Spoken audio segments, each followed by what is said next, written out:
السلام علیکم، کیسے ہیں آپ سب؟ امید کرتی ہوں خیریت سے ہوں گے۔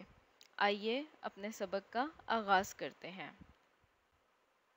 ہمارے آج کے سبق کا عنوان ہے قبلے کا تعارف اور اہمیت، جو کہ صفحہ نمبر 29 تا 31 پر موجود ہے۔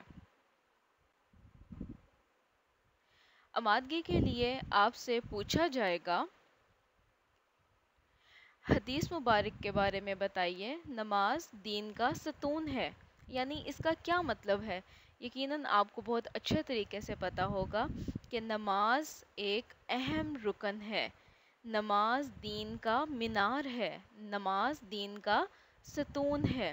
نماز کے بغیر ہماری عبادات مکمل نہیں ہو سکتی۔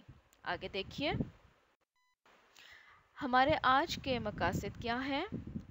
سبق کے آخر میں طلبہ اس قابل ہوں گے کہ مشکل الفاظ کے معنی جان سکیں، مسجد کے معنی، خانہ کعبہ کے متعلق جان سکیں گے، مسجد کی اہمیت اور آداب جان سکیں گے۔ قبلے کا تعارف اور اہمیت۔ خانہ کعبہ مسلمانوں کا قبلہ ہے۔ خانہ کعبہ کی طرف نماز ادا کرنے کا حکم اللہ تعالیٰ نے دیا ہے۔ پوری دنیا میں مسلمان جہاں کہیں بھی بستے ہیں، خانہ کعبہ کی طرف رخ کر کے نماز ادا کرتے ہیں۔ اس کا مقصد تمام دنیا کو یہ پیغام دینا ہے کہ الگ الگ ملکوں کے باوجود سب کا دین ایک ہے اور سب کی عبادت گاہ بھی ایک ہی ہے، یعنی خانہ کعبہ۔ خانہ کعبہ مسلمانوں کا روحانی مرکز اور اتحاد کی علامت ہے۔ جیسا کہ آپ سب کو معلوم ہے کہ خانہ کعبہ اللہ تعالیٰ کا گھر ہے۔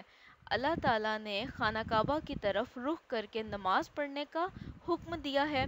تمام دنیا کے مسلمان، چاہے وہ جہاں کہیں بھی رہتے ہوں، جس مرضی ملک میں رہتے ہوں، وہ سب کے سب خانہ کعبہ کی طرف رخ کر کے نماز پڑھتے ہیں۔ اور خانہ کعبہ مسلمانوں کا روحانی مرکز بھی ہے اور سب کے ایک جگہ پر اکٹھے ہونے کی نشانی بھی ہے۔ آگے دیکھیے، مسجد کی اہمیت اور احترام۔ اہمیت کیا ہے مسجد کی؟ مسجد کو اسلامی معاشرے میں بڑی اہمیت حاصل ہے۔ مسجد میں 5 وقت نماز ادا کرنے سے دوسرے مسلمان بھائیوں سے ملنے کا موقع ملتا ہے اور آپس میں محبت اور ہمدردی پیدا ہوتی ہے۔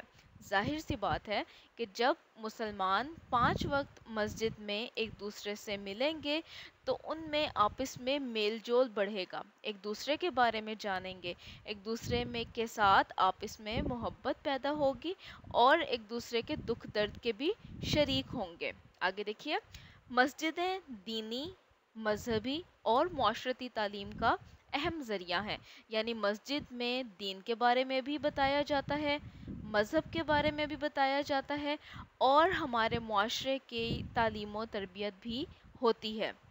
حضرت محمد صلی اللہ علیہ وآلہ وسلم جب مکہ سے ہجرت کر کے قباء پہنچے تو مسجد قباء تعمیر فرمائی، یعنی جب مکہ سے ہجرت کر کے مدینہ کی طرف جا رہے تھے تو رستے میں ایک مقام آیا، قباء۔ قباء میں سب سے پہلے مسجد تعمیر کی گئی اور یہ اسلام کی سب سے پہلی مسجد تھی، جس کو مسجد قباء بھی کہتے ہیں۔ آگے دیکھیے، اور مدینہ آنے کے بعد مسجد نبوی تعمیر فرمائی، یعنی جب مسجد نبوی تعمیر فرمائی تو وہ دوسری مسجد تھی اور مسجد نبوی مدینہ منورہ میں تعمیر فرمائی۔ مسجدیں ہمارے لیے مدرسے اور مکتب کا کام دیتی ہیں، یعنی ہمارے لیے مدرسوں کا کام دیتی ہیں، یعنی جہاں پر درس دیا جاتا ہے، اور مکتب کا کام دیتی ہیں، مکتب جس کو آپ انگلش میں لائبریری بھی کہتے ہیں، لائبریریز کا بھی کام دیتی ہیں۔